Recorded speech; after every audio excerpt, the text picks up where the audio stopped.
पैलवानानं ज्या लाल मातीमध्ये लढला त्याच असलेले महाराष्ट्र राज्याचे सन्माननीय माननीय उपमुख्यमंत्री देवेंद्रजी फडणवीस यांचे स्वागत अपर मुख्य सचिव जलसंपदा विभाग महाराष्ट्र राज्य दीपक कपूर साहेब करतायत। मी अतुल कपोले साहेब यांना विनंती करते माननीय महसूल मंत्री राधाकृष्ण विखे पाटील यांचं आपल्या व्यासपीठावरती त्यांनी स्वागत करावं।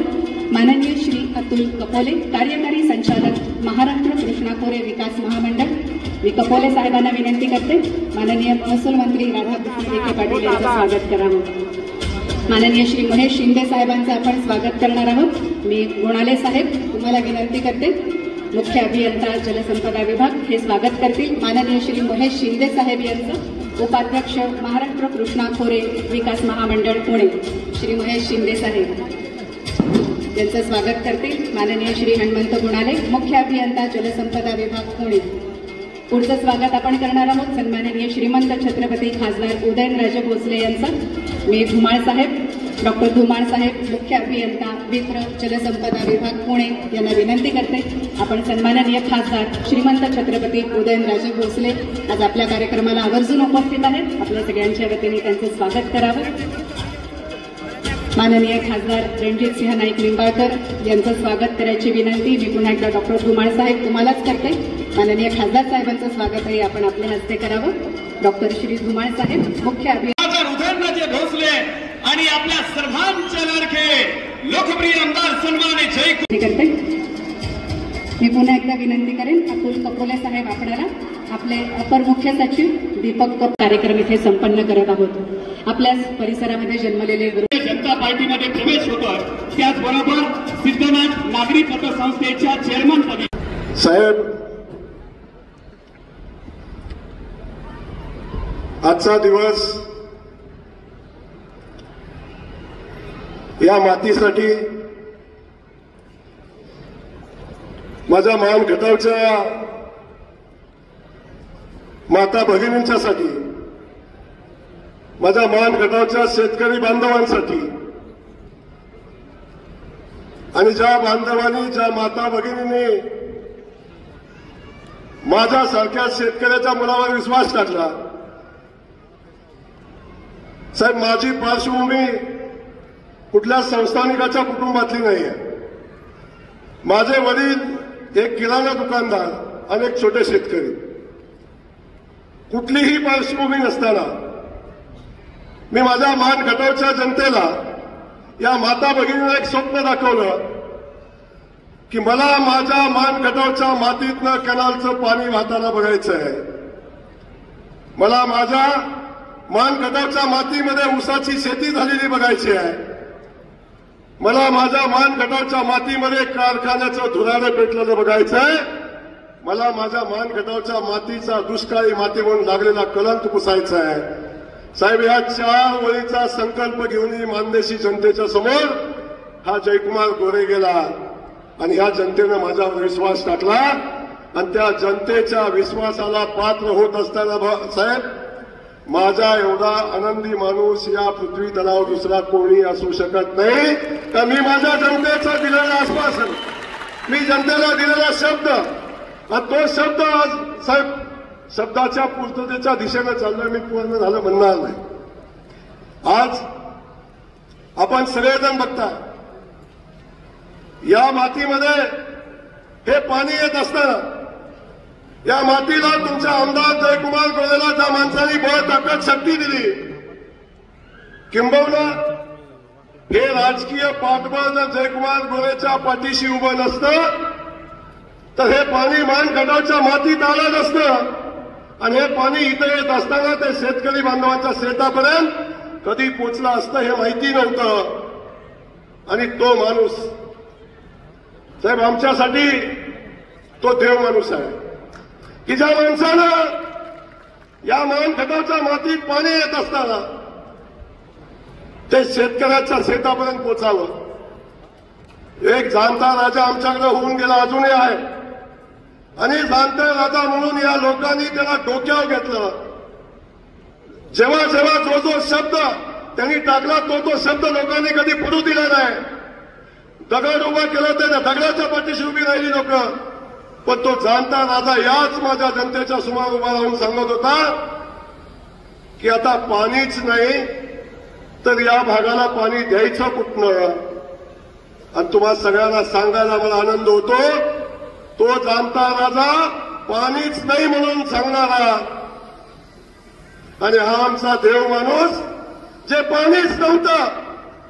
टेंबूमध्ये आमच्या गावांचा समावेश नव्हता, या 32 गावांचा समावेश आमच्या भागात नव्हता, या 27 गावांना पाणीच उपलब्ध नव्हतं, टेंबूच्या 42 गावांना पाणीच उपलब्ध नव्हतं. या कृष्णा खोऱ्याच्या इतिहासामध्ये पहिल्यांदा कृष्णा खोऱ्याच्या लवादानं जे पाणी वाटप केलं होतं, त्या पाण्याचं फेरवाटप करण्याचा निर्णय त्या माणसानं घेतला, तो देव माणूस. फक्त निर्णय नाही घेतला तर त्या पाण्याचं वाटप केलं. ते पाण्याचं वाटप झालं आणि 42 गावांना 2.5 टीएमसी पाणी उपलब्ध झालं. पाणी उपलब्ध झालं नाही, ते पाणी उपलब्ध होत असताना त्या योजनेमध्ये त्या गावाचा समावेश केला. टेंबूचा 5वा टप्पा, त्या टप्प्यामध्ये या गावांचा समावेश केला. त्या 42 गावांना सुधारित प्रशासकीय मान्यता दिली. साहेब, मागच्या सभेमध्ये आपण सांगितलं होतं, जयकुमार जरा बेतानं, कारण आपण जे बोलतो तो शब्द पूर्तीला गेला पाहिजे. पण साहेब, या माझ्या जनतेचा आशीर्वाद जोपर्यंत माझ्या सोबत आहे, तुमचं पाठबळ जोपर्यंत माझ्या सोबत आहे, आजपर्यंत साहेब पाण्याच्या बाबतीत जो शब्द जयकुमार गोरेच्या तोंडातून गेला तो शब्द पूर्ण झाला आहे. या लोकांनी माझ्या तोंडातून वधवून घेतला आणि साहेब ते पाठबळ तुमच्याकडून मिळत गेलं. सुधारित प्रशासकीय मान्यता टेंबूच्या योजनेला 42 गावांना मिळाली. आणि मला आज सांगायला आनंद होतो साहेब, याच्यापेक्षा दुसरा कुठलाही आनंदाचा दिवस आमच्यासाठी असू शकत नाही. एका बाजूला पाणी आंधळी धरणात पोहोचलंय.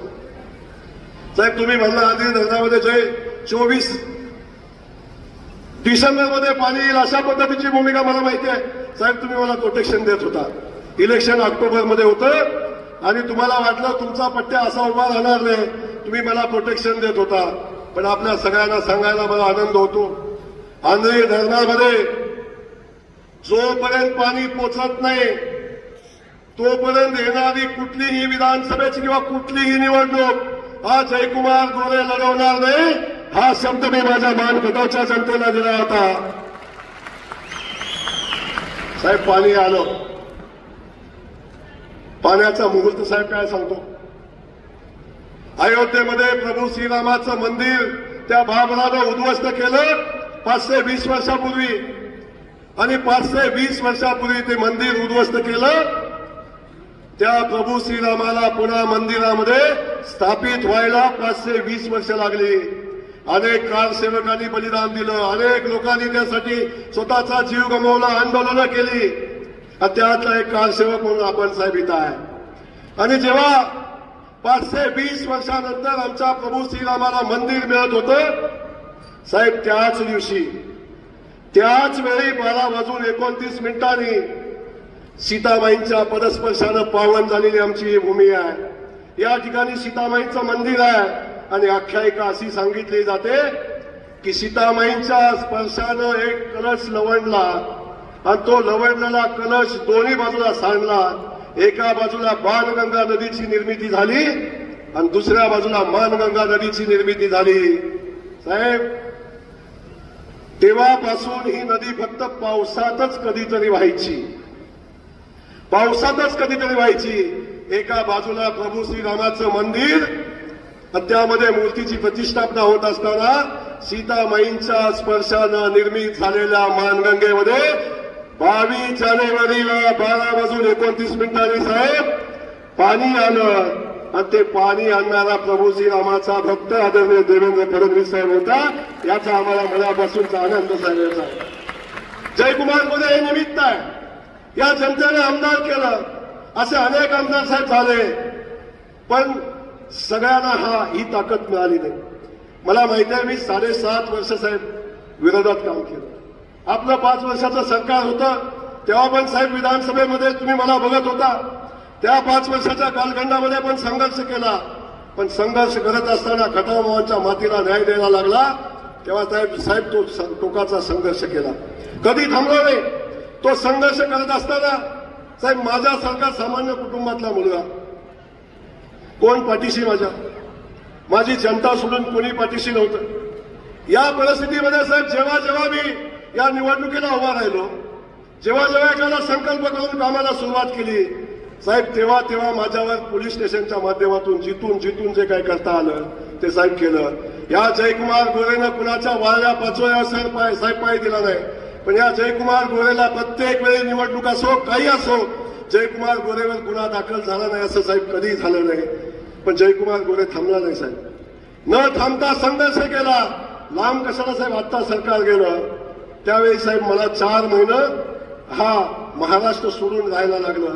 त्यावेळी फक्त आणि फक्त आदरणीय देवेंद्र फडणवीस साहेबच तुमच्या आमदाराच्या पाठीशी उभे होते, हे मला अभिमानानं सांगायला. तेव्हा साहेब हे सगळं करत असताना, प्रचंड मोठा संघर्ष करत असताना 27-28 केस साहेब माझ्यावर झाल्या. दूरपर्यंत त्या केसची माझा काय संबंध नाही, दूरपर्यंत संबंध नाही. कधी मी मुंबईत आहे, पुन्हा इथं दाखल आहे. अशा पद्धतीच्या संघर्षात साहेब इथंपर्यंत आलो.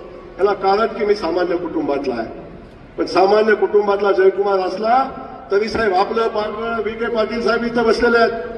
कायम या माणसानं माझ्या पाठीशी उभी राहायची भूमिका घेतली, पित्याचं प्रेम देण्याची भूमिका साहेब घेतली. आणि त्याच्यासोबत माझे मित्र आहेत, रणजित दादा इथं आहेत, आमचा राहुल दादा आहे. ही दोन्ही माणसं जेव्हा जेव्हा साहेब जयकुमार गोरेवर संकट आलं तेव्हा तेव्हा आपसूक परमेश्वरानं तिथं पाठवलेली ही माणसं आहेत. ऍक्सिडेंट झाला तरी दोघं, प्रसंग आला तरी दोघं. या सगळ्या परिस्थितीत उभी राहणारी माझे सहकारी या ठिकाणी आज स्टेजवर उपस्थित आहेत. आदरणीय उदयन महाराज हे आमच्या पाठीशी कायमपणे मित्रत्वाच्या नात्यातनं कायम पाठीशी उभे राहिले, ते आदरणीय महाराज या ठिकाणी उपस्थित आहेत. महेशजी शिंदे या ठिकाणी उपस्थित आहेत. साहेब पलीकडे असणारे माझे सगळे सहकारी धैर्यशील दादा आहेत, मदन दादा आहेत, बाकी आमचे मनोज घोरपडे आहेत. या ठिकाणी उभी असणारी सगळी माझी मोठीच्या मोठी टीम आहे साहेब. आता नावं घेऊन वेळ घालवणार नाही, पण आपल्या सगळ्यांची क्षमा मागेन की आपल्या सगळ्याशिवाय जयकुमार गोरे अपूर्ण आहे. तो पूर्ण करण्याचं काम माझ्या या सगळ्या सहकार्याने केलंय. त्या सगळ्या सहकार्यांची क्षमा मागेन की तुमचं नाव मला घेता येत नाही, कारण वेळेचं खूप बंधन आहे. आणि हे सगळं करत असताना वहिनीजवळ आल्याशिवाय माझं काहीच होऊ शकत नाही. कारण साहेब माझ्या सगळ्या प्रसंगामध्ये जो प्रसंग माझ्यावर आला त्या प्रसंगामध्ये माझ्या पाठीशी ताकदीनं उभं राहण्याचं काम केलं कुणी केलं असेल तर ते माझी पत्नी सोनियानं केलं असेल. त्यात साहेब माझ्यासारख्या माणसाशी लग्न करायचं एवढं सोपं आहे का? पण ते धारिष्ट केलं पण आणि अजून टिकलंय पण साहेब, काय अडचण नाही. त्यामुळं माझे बंधू पलीकडे बसलेले आहेत साहेब, माझे वडील पाठीशी आहेत. या सगळ्यांनी माझ्या सगळ्या प्रसंगामध्ये उभं राहत असताना सगळे पाठीशी उभी राहिली. आणि आज सगळ्या जनतेला नतमस्तक होईन सांगेन की आपण सगळेजण पाठीशी उभे होता, म्हणून हा जयकुमार गोरे 3 वेळा विधानसभेमध्ये गेला आणि या मानगंगेला आणि या भागामध्ये पाणी घेऊन आला. अन्यथा हे सगळं शक्य झालं नसतं. म्हणून साहेब आम्ही एवढंच सांगतो की आम्हाला तुमच्या रूपानं देव माणूस भेटलाय. नाव पण देवेंद्र साहेब आहे, पण तुमच्या रूपानं साहेब आम्हाला देव माणूस भेटलाय. हे सगळं करत असताना साहेब आज मी खूप मोठं वेगळं भाषण नाही करणार आहे, कारण माझं पाणी सोडून माझं काही कामच नाही साहेब. मंत्री करा करू नका, बाकी काय द्या देऊ नका, पण आता पाण्याची लढाई अंतिम टप्प्यामध्ये साहेब आलेली आहे. सांगायला आनंद होतो, उरमोलीचं पाणी साहेब माझ्या भागातनं वाहत आहे. आता 4 साखर कारखाने उभे राहिले, हजारो एकर ऊस माझ्या भागामध्ये लागलाय. पण नदीची उत्तर बाजू आहे, त्या उत्तर बाजूमध्ये अजून पाणी गेलं नाही. त्याही भागामध्ये पाणी जाण्याची प्रक्रिया अंतिम टप्प्यामध्ये आहे. आता तुम्हाला सगळ्यांना माहिती आहे, 4.5 महिन्यापूर्वी आदरणीय साहेब आपल्या मतदारसंघामध्ये आले होते.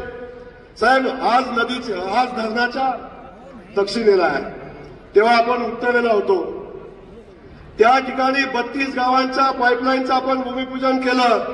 आणि आज सांगतो साहेब त्या पाईपलाईन मधनं पाणी आमच्या हिंगणीला गेल्याशिवाय जयकुमार गोरे निवडणूक लढवणार नाही, हा संकल्प मी केलेला आहे. आणि साहेब सांगतो, ऑगस्ट महिन्यामध्ये तुम्हाला यायचंय, ऑगस्ट महिन्यामध्ये पुन्हा यायचंय. त्या 32 गावामध्ये माझ्या माळशिरस तालुक्यातल्या शेवटचं टोकाचं गाव आहे हिंगणी. त्या गावात जोपर्यंत पाणी जात नाही तोपर्यंत निवडणूक लढवणारच नाही, हा संकल्प आहे. पण या संकल्पाला तुमची साथ आहे आणि परमेश्वराचे आशीर्वाद आहेत. साहेब, हा संकल्प पूर्ण होणार आणि त्याला कारण आहे, इथं बसलेले दीपक कपूर साहेब आहेत, त्यांच्यासोबत आमचे कपोले साहेब आहेत, त्यांच्यासोबत बाजूला धुमाळ साहेब आहेत, त्यांच्या बाजूला गुणाले साहेब आहेत, त्यांच्या बाजूला आमचा निकम कुठे गेला निकम, आणि त्याच्यासोबत सगळे साथीदार आहेत. साहेब, या लोकांना जेवढे धन्यवाद द्यावेत तेवढे धन्यवाद कमी आहेत.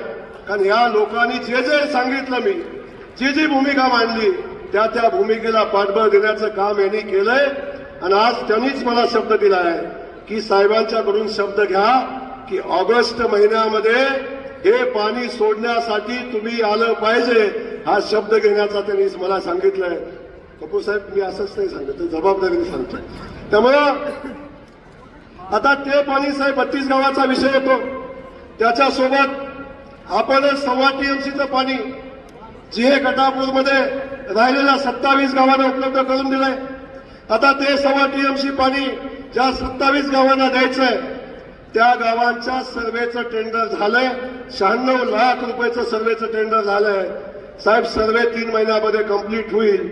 माझी विनंती एवढीच आहे की या निवडणुकीच्या अगोदर जर आपल्याला त्याला प्रशासकीय सुधारित प्रशासकीय मान्यता देता आली तर साहेब, याच्यापेक्षा दुसरं आमच्यासाठी काही महत्वाचं नसेल. आपण त्या 27 गावांना सुधारित प्रशासकीय मान्यता ऑक्टोबरच्या आत मिळाली तर साहेब, मनापासून मान कटावची माती आणखी ऋण आपल्या प्रती व्यक्त करेल साहेब. त्यामुळे तो एक विषय आहे. त्याच्यानंतर साहेब, त्याच ऑगस्ट महिन्यामध्ये आपण जे टेंडर 42 गावाचं काढलंय आज, त्याच्या वर्क ऑर्डर बाकी सगळ्या प्रक्रिया कंप्लीट होतील.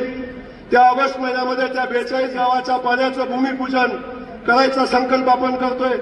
त्या 42 गावांना पाणी देण्यासाठी साहेब, भूमिपूजन करण्यासाठी आपणच यावं, अशा, बरोबर ना सगळ्यांना, आपणच यावं अशा पद्धतीची विनंती साहेब मी आपल्याला करतोय. मला माहिती आहे साहेब, अख्खा महाराष्ट्र तुमच्याकडे आहे. पण साहेब, आजपर्यंत 50 वर्षात या लोकांनी खूप वाट बघितली. या लोकांनी पाण्याची वाट चातकासारखी बघितली. त्या लोकांना पाणी द्यायची वेळ आली तेव्हा साहेब, योग्य माणसाकडूनच पाणी सोडण्याचा आमचा संकल्प आहे. आणि त्यासाठी देवेंद्र फडणवीस पेक्षा दुसरा कुठलाही माणूस योग्य नाही, हे आपल्याला नम्रपणे साहेब या ठिकाणी मी सांगेन. त्यामुळे आपल्याला माझी ती विनंती आहे. आणि साहेब, हे सगळं होत असताना एक शेवटचा विषय पाण्याचा आमचा आहे, जो औंध 20 गावांचा साहेब प्रश्न आहे. आपल्याला माहिती आहे कपोले साहेब, औंधवर तसं प्रेम आपलं जास्तीच आहे. परंतु या औंधसह 20 गावाचा जो विषय आहे साहेब, त्या 20 गावांना पण आपण पाण्याचं आरक्षण दिलेलं आहे. आपणच साहेब दिलंय. अनेक लोक सांगतो मी जबाबदारीने बोलतोय. आणि मी साहेबांना पण रात्री मेसेज केला 11:30 पावणे 12 वाजता. औंधच्या पाण्याची जेव्हा वाटप झालं आणि औंधला पाणी आरक्षित झालं तेव्हा 11:30 12 वाजता मी साहेबांना मेसेज केला आणि साहेबांनी मला उत्तर दिलं होतं, जय, औंधच्या 20 गावांना 1.25 TMC पाण्याच्या आरक्षणावर मुख्यमंत्र्याची सही झालेली आहे. मी प्रस्ताव पाठवला, तो मंजूर झालेला आहे. एकदा जोरदार त्या साहेबांसाठी होऊ द्या.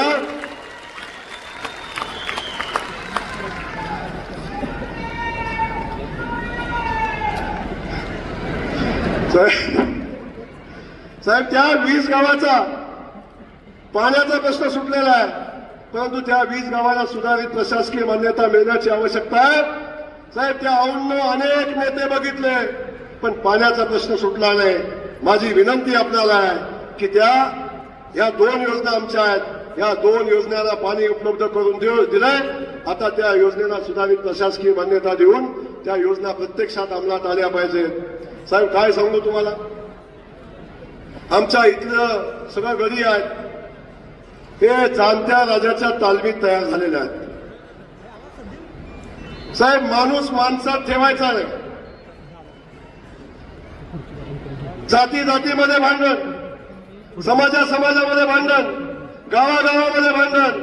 साहेब, जीवे गटापूरचं पाणी आता आलं, ते मानगंगेमध्ये सोडलं, लोकांना आंदोलनं करायला लावली. सांगितलं ते मानमध्ये दिलं, खटावर अन्याय केला, येरा नदीत कुठं सोडलंय.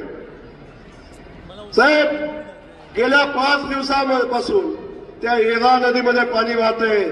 एक शब्द भादराच्या तोंडात आला नाही. फक्त माणसामध्ये द्वेष पसरवायचं काम.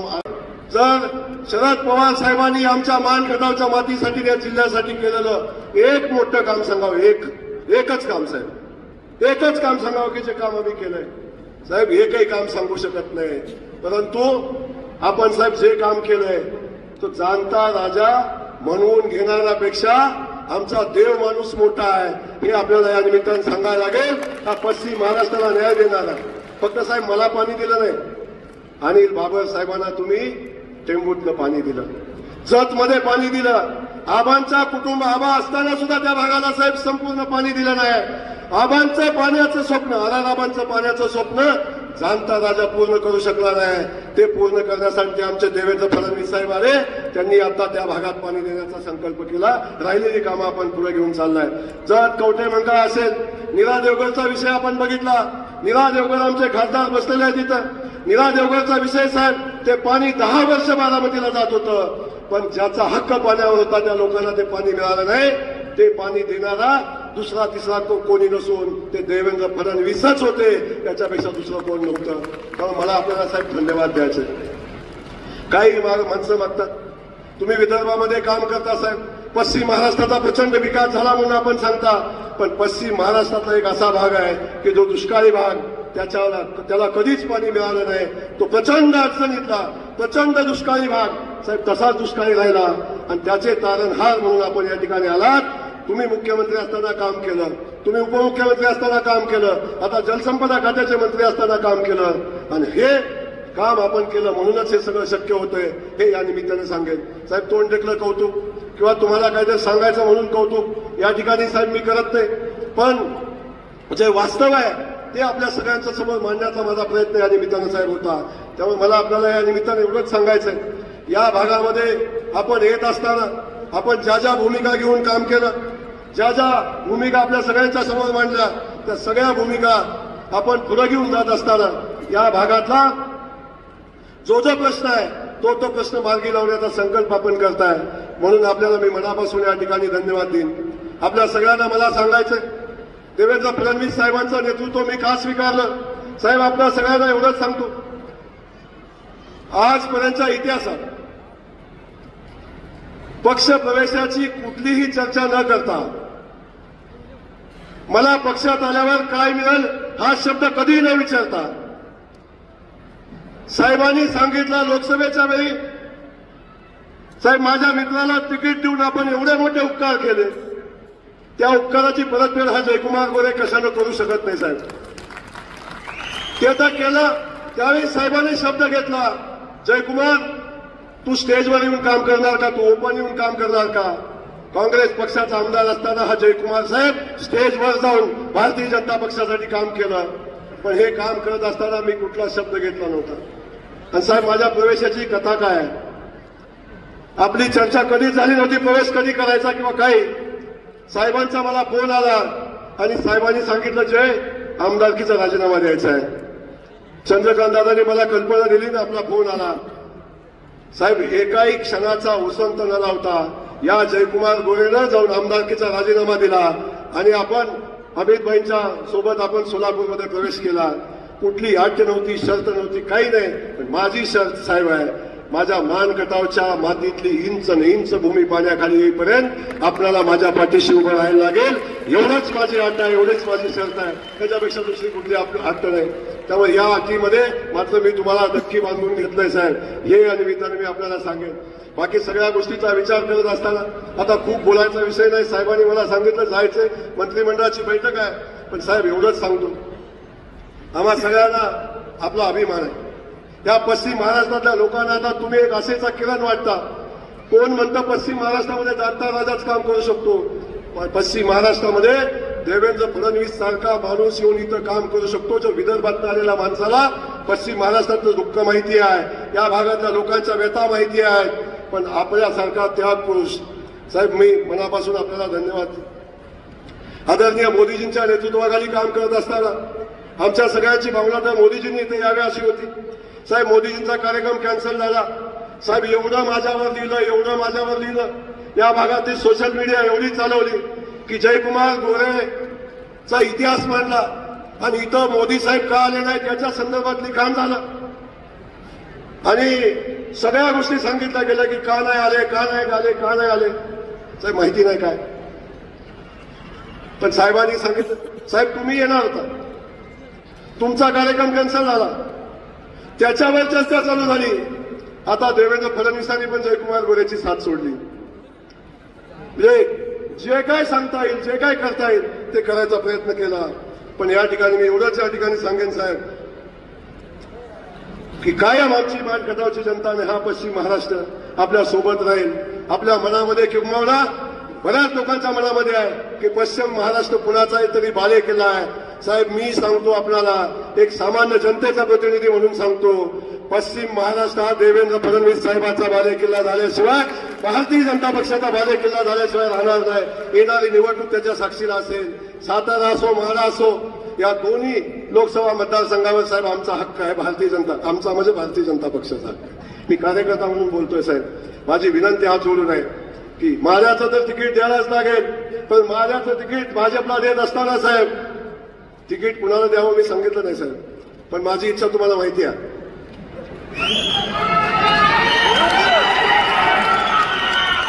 तो विषय वेगळा.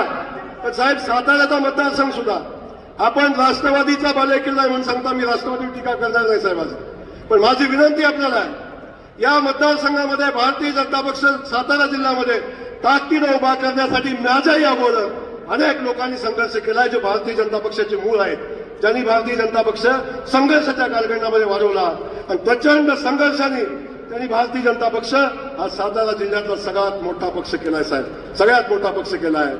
आणि या सगळ्या लोकांचं म्हणणं आहे आता तेव्हा आमच्या सन्मानाची वेळ आली, आता भारतीय जनता पक्षाच्या कार्यकर्त्याच्या सन्मानाची वेळ आली. आणि या परिस्थितीमध्ये जो पक्ष नको म्हणून 20 वर्ष 25 वर्ष संघर्ष केला, तो पक्ष पुन्हा जाऊ दे, आता पुन्हा आघाडी युतीचा विषय आहे, काय बोलणार नाही. पण आमची विनंती आहे की भारतीय जनता पक्षाच्या कार्यकर्त्यांची इच्छा आहे सातारा कुणाला मिळाला पाहिजे, भारतीय जनता पक्षाला मिळाला पाहिजे, आमची विनंती आहे.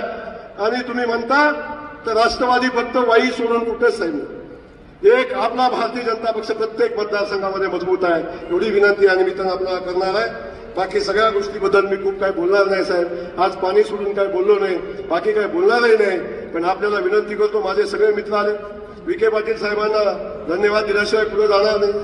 साहेब, आम्हाला कोण वाली, काँग्रेसमध्ये असल्यापासून हा माणूस पाठीशी उभा राहिला. अनेक लोक म्हणतात महसूल मंत्री आहेत म्हणून जयकुमार गोरे मागे उभा राहतो काय.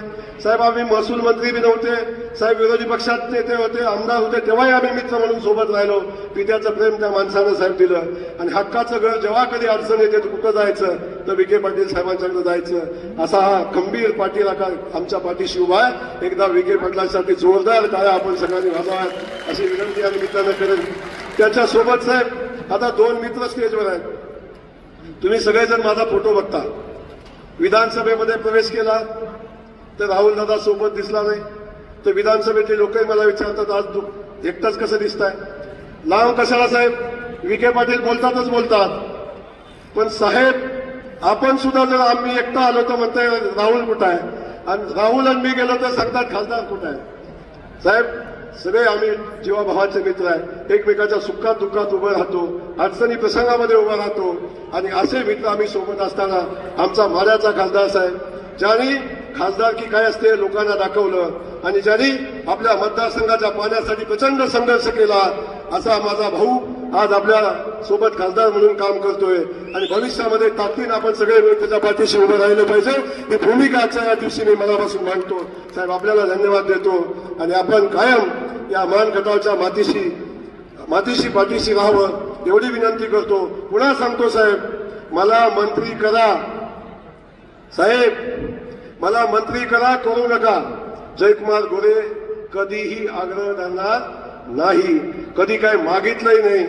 पण मी माझ्या खटावमानच्या मातीतल्या पाण्याच्या प्रश्नासाठी साहेब मी थांबणार नाही. मला राहिलेल्या गावांची सुधारित प्रशासकीय मान्यता पाहिजे ही विनंती या निमित्ताने आपल्याला करतोय. पुन्हा एकदा कपूर साहेब आपल्याला मनापासून धन्यवाद देतो. कपूर साहेबांच्या टीमला मनापासून धन्यवाद देतो. साहेब गेल्या महिन्यापासून ही टीम रात्रंदिवस काम करते. या कार्यक्रमाच्या निमित्तानं करते बोला.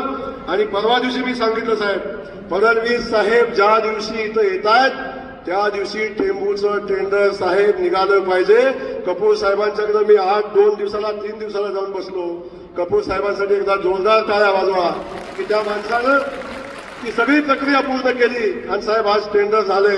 एवढंच या ठिकाणी सांगतो. आपल्या सगळ्यांचं मनापासून स्वागत करत असताना आपल्या सगळ्यांना धन्यवाद देतो आणि थांबतो. जय हिंद, जय महाराष्ट्र, जय महादेश.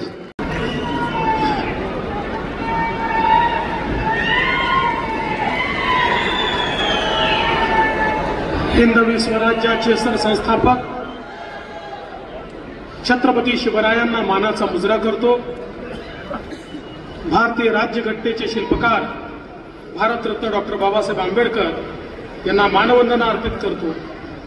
आजच्या स्वर्गीय लक्ष्मणरावजी इनामदार जलसिंचन योजनेच्या जलपूजन प्रसंगी मंचावर उपस्थित असलेले आमचे सहकारी मंत्री माननीय राधाकृष्णजी विखे पाटील साहेब, श्रीमंत छत्रपती खासदार उदयन महाराज भोसले साहेब, आपले लोकप्रिय खासदार रणजित सिंह नाईक निंबाळकर साहेब आणि ज्यांचा उल्लेख जलपुरुष म्हणून आपण सगळे करतो ते आपले अतिशय लोकप्रिय आमदार आणि ज्यांच्या कर्तृत्वाने इथपर्यंत पाणी पोहोचलं ते सन्माननीय आमचे मित्र जयकुमार गोरेजी,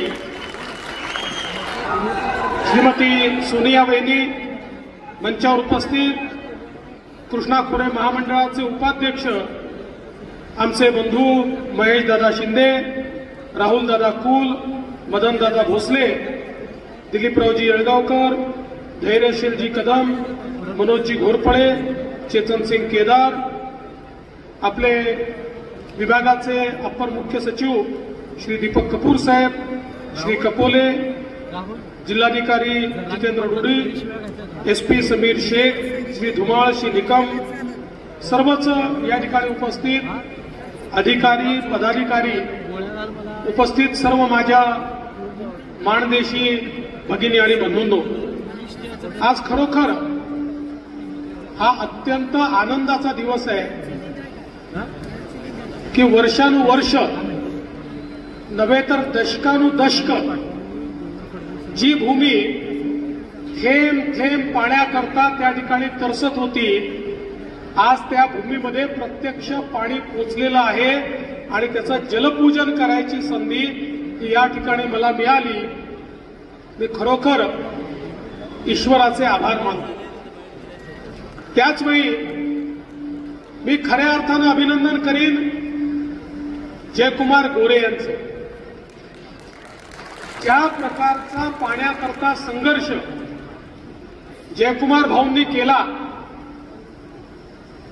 मला आठवतं गेले 25 वर्ष मी महाराष्ट्राच्या विधानसभेत काम करतोय आणि जयकुमार भाऊ जेव्हा विधानसभेत आले त्या दिवसापासनं मला देखील एक शब्द पार झाला, तो म्हणजे जीए कटापूर.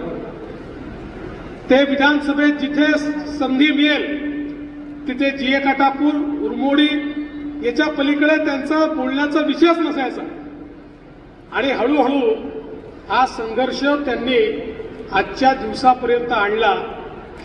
तुम्ही बघा, ज्या कामांचं उद्घाटन किंवा भूमिपूजन 1997-98 साली झालं आणि मध्ये 15 वर्ष निघून गेले.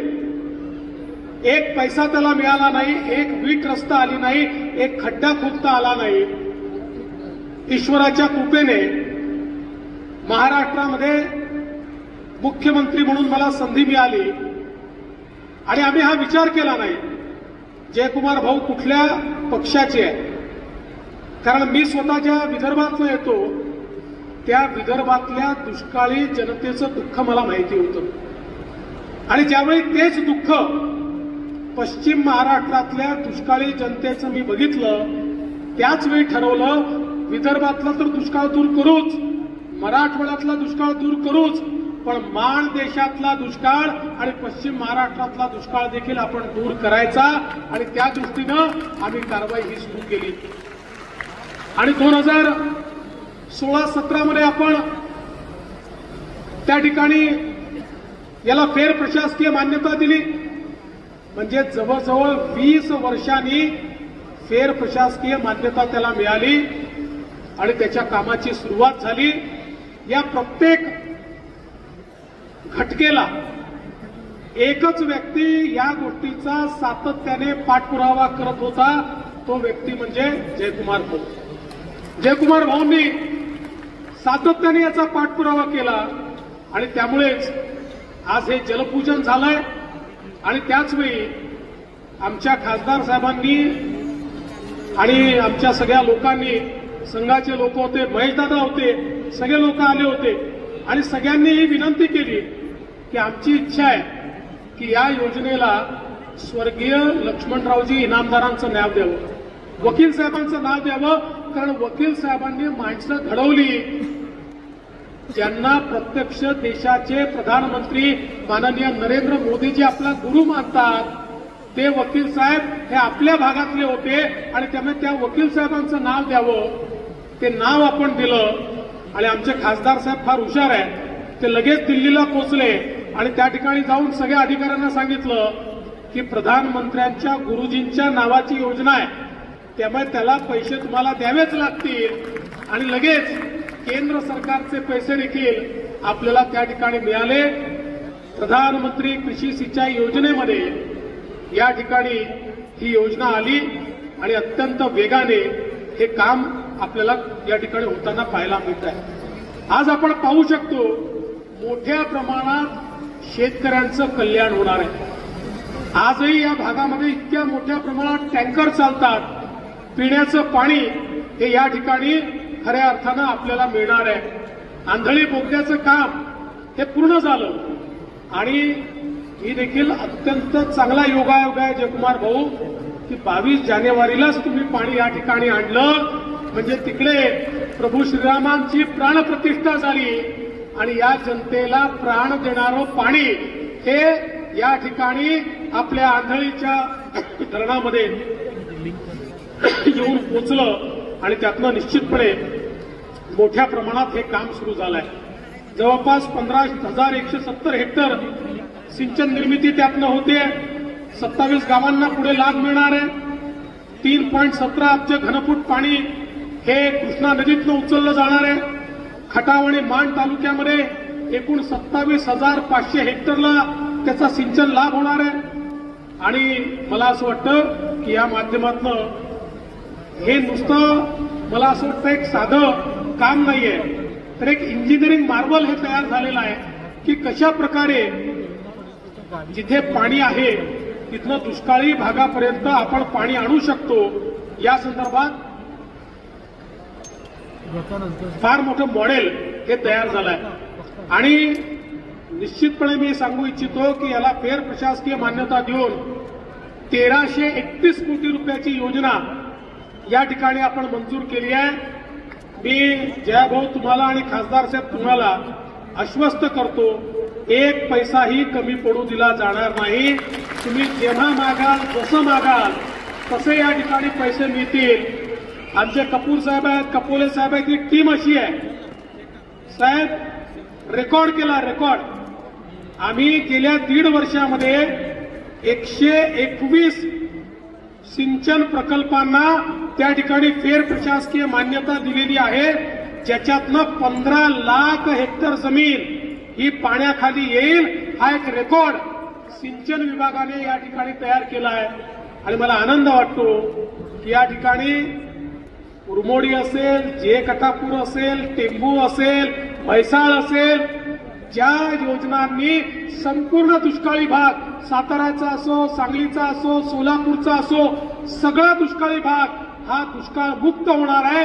या सगळ्या योजना करण्याची संधी ईश्वराने मला दिली, या दुष्काळी भागाची सेवा करण्याची संधी दिली.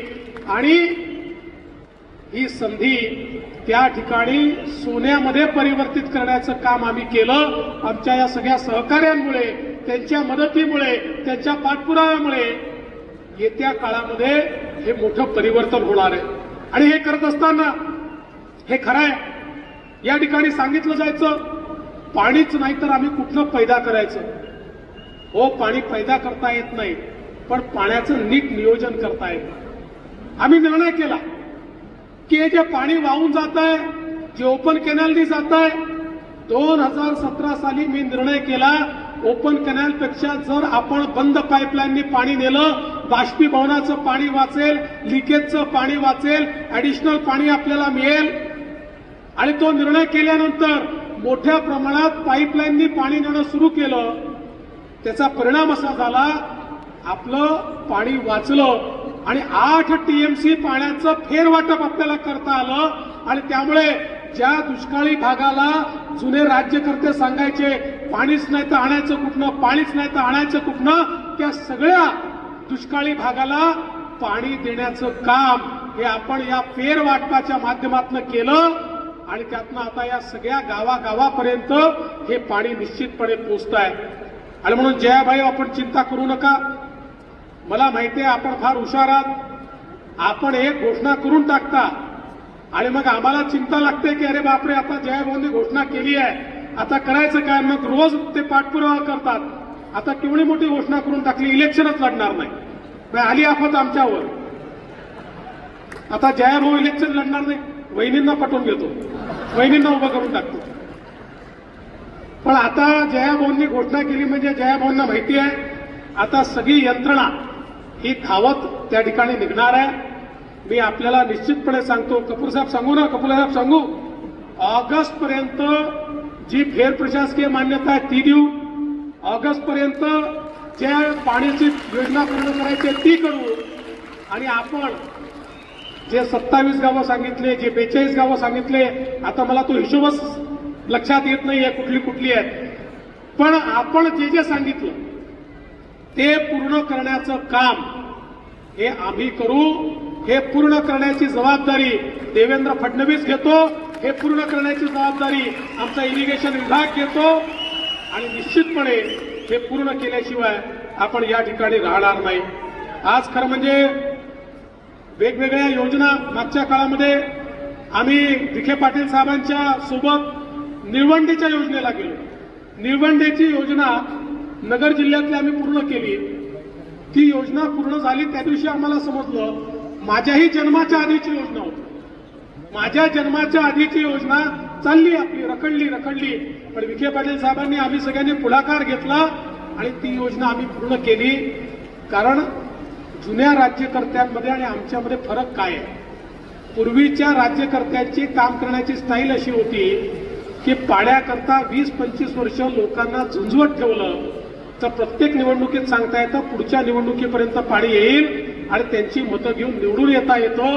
कारण पाणी दिलं तर लोकांपुढे प्रश्नच राहत नाही. आणि त्यामुळे 20-25 वर्ष ते झुंजायचे. पण आमची स्टाईल अशी आहे की आम्ही लोकांना पाणी देतो आणि त्यानंतर त्यांचे आशीर्वाद मागतो. आणि मला हे माहिती आहे, जो पाणी देतो त्याला ईश्वररूपी जनता सातत्याने आशीर्वाद देते. जसं पुढचे 50 वर्ष तुम्हाला हा आशीर्वाद मिळणार आहे. आता लोक तुम्हाला कधी विसरणार नाही आणि तुमच्यामुळे आम्हालाही लोक विसरणार नाही. आणि म्हणून आम्ही लोकांना झुंजवत ठेवणारे नाही. इलेक्शन आलं की तेच आश्वासन द्यायचं, इलेक्शन झालं की विसरून जायचं, नवीन नवीन कारणं सांगायचे, मोठे मोठे भाषणं करायचे. असं करणाऱ्यांपैकी आम्ही नाही. पहिल्या दिवशीपासून काम हातामध्ये घेतलं आणि ही सगळी कामं पूर्ण करण्याचं काम आपण केलं. ताराळी असेल, जीए कटापूर असेल, धोंबलकवडी असेल, टेंबू असेल, उरमोडी असेल, म्हैसाळ असेल, या सगळ्या वर्षानुवर्ष चालणाऱ्या योजना ज्यातनं खऱ्या अर्थानं दुष्काळी भागाचं भलं होणार आहे, या सगळ्या योजना आपण पूर्ण करण्याचं काम या ठिकाणी करतोय. खरं म्हणजे आमचे मुख्यमंत्री एकनाथरावजी शिंदे यांच्या नेतृत्वात आपलं नवीन सरकार जे आहे हे मोठ्या प्रमाणात सामान्य माणसाकरता काम करत आहे. आताच मी माहिती घेत होतो, आपण 1 रुपयात पीक विम्याची योजना सुरू केली. मागच्या वर्षी आपल्या या भागामध्ये फक्त 4,774 शेतकऱ्यांनी विमा घेतला आणि त्यांना 65,000 रुपये केवळ एवढा विमा मिळाला. पण यावर्षी 2,76,164 शेतकऱ्यांनी विमा घेतला आणि त्यांना 322 कोटी रुपये हा विमा या ठिकाणी मिळाला. म्हणजे शेतकऱ्यांच्या पाठीशी उभं राहणारं हे सरकार आहे. आज आपल्याला माहिती आहे, आपले पंतप्रधान नरेंद्र मोदीजी यांनी ऊसाच्या FRP मध्ये देखील मोठ्या प्रमाणात या ठिकाणी वाढ केली आहे आणि सामान्य माणसाचे जे प्रश्न आहेत हे प्रश्न सोडवण्याचं काम हे सातत्याने या ठिकाणी आपण करतोय. मी आज फार लांबलचक भाषण याकरता करणार नाही. आपण लोक देखील सकाळी 9 वाजतापासून आला आहात आणि आम्हालाही कॅबिनेटच्या बैठकीकरता जायचं आहे. पण एक गोष्ट निश्चितपणे सांगतो, लोकप्रतिनिधी कसे असावेत असं जर मला कोणी विचारलं तर मी जयकुमार भाऊंचा उल्लेख करेन आणि आमच्या खासदार निंबाळकर साहेबांचा उल्लेख करेन. वर्षानुवर्ष केवळ हेच नाही, आता कॉरिडॉरचा विषय आला. कॉरिडॉरच्या विषयाला त्या ठिकाणी सातत्याने पाठपुरावा करून अंतिम टप्प्यापर्यंत या मंडळींनी पोहोचवलं. तो दिवस दूर नाही आहे की ज्या दिवशी आमच्या शेतकऱ्यांची मुलं या मान देशामधल्याच उद्योगांमध्ये त्या ठिकाणी काम करताना आपल्याला दिसतील. त्यांना कुठेतरी मुंबईकडे किंवा देश विदेशात जावं लागणार नाही. अशा प्रकारची व्यवस्था या ठिकाणी आपल्या लोकप्रतिनिधींच्या माध्यमातून होते आहे. आणि म्हणूनच हे जे काही काम या ठिकाणी चाललंय यामुळे आपल्या सगळ्यांचा आशीर्वाद आमच्या पाठीशी आहे आणि आमचा आपल्याला शब्द आहे, आम्ही देखील आपले आशीर्वाद कधीच विसरणार नाही. आम्ही आपल्या प्रेमात राहू इच्छितो, आम्ही आपल्या ऋणात राहू इच्छितो आणि म्हणूनच जोपर्यंत ईश्वर शक्ती देईल तोपर्यंत तुमची सेवा आम्ही करतच राहू हा विश्वास तुम्हाला देतो. आणि पुन्हा एकदा आपण सगळे जयकुमार भाऊंचं उभं राहून टाळ्या वाजवून एकदा जोरदार या ठिकाणी स्वागत करूया, त्यांचं अभिनंदन करूया, खासदार साहेबांचं स्वागत आणि अभिनंदन करूया. एवढीच आपल्या सगळ्यांना विनंती करतो आणि माझं बोलणं संपवतो. धन्यवाद. जय हिंद, जय महाराष्ट्र.